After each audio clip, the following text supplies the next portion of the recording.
Good morning friends, সবাই কেমন আছো? আশা করি ভালো আছো। আমিও অনেক ভালো আছি।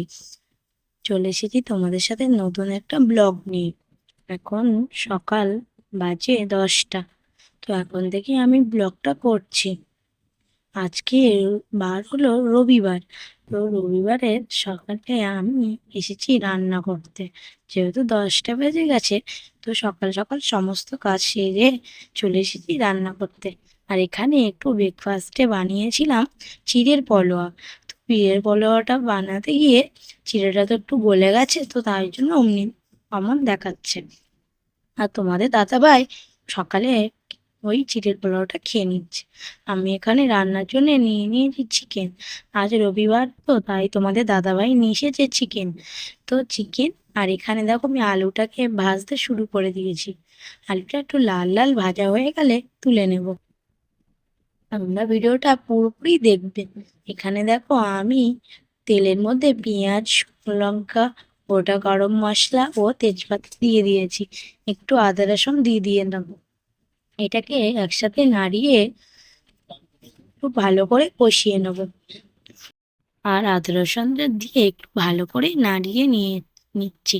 যেহেতু এই মশলা থেকে তেল ছেড়ে দিলে তারপরে বাকি মশলাটা আমি দেব।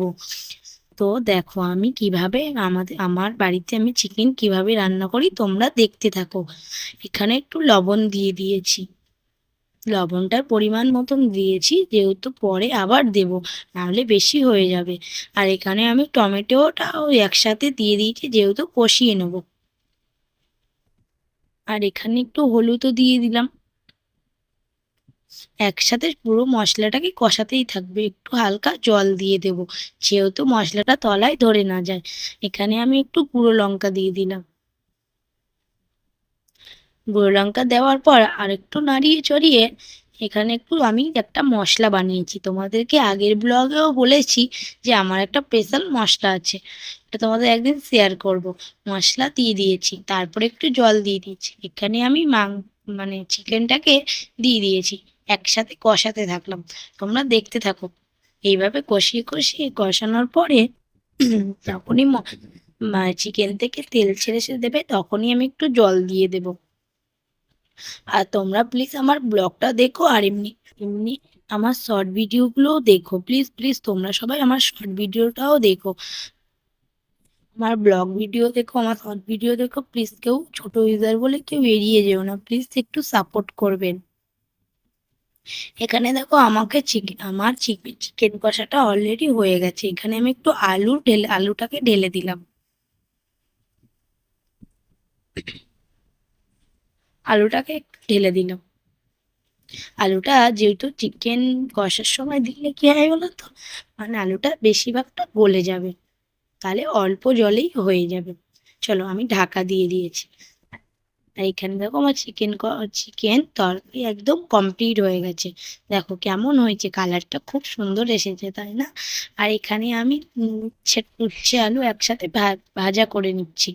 আর এখানে আমি দেখো খাওয়া দাওয়ার পরে আর তোমাদের সাথে ব্লগটা শেয়ার করা হয়নি। এখানে আমি চলে এসেছি ঘর দোরগুলো একটু ঝাড়াঝুড়ি করতে, যেহেতু অনেকদিন বাড়িতে ছিলাম না। তো ঘর দোরগুলো একটু নোংরা হয়ে গেছে। এটা আমার শাশুড়ি মা ঘর। তো শাশুড়ি মার ঘরটাকে একটু গুছিয়ে নিচ্ছে, অগোছালো হয়ে আছে, তো তো তার জন্য একটু গুছিয়ে নিচ্ছে। আর দেখো পুরো খাটের মধ্যে জামা কাপড় পুরো ভর্তি হয়ে গেছে।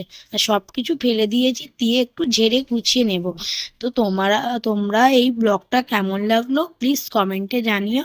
আর যদি ভালো লাগে লাইক কমেন্ট সাবস্ক্রাইব সবাই, যদি আমার এই ভিডিওটা ভালো লাগে লাইক কমেন্ট সাবস্ক্রাইব তো সবাই করে দেবে। আর আমি এখন আসছি, টাটা বাই বাই, সবাই ভালো থেকো।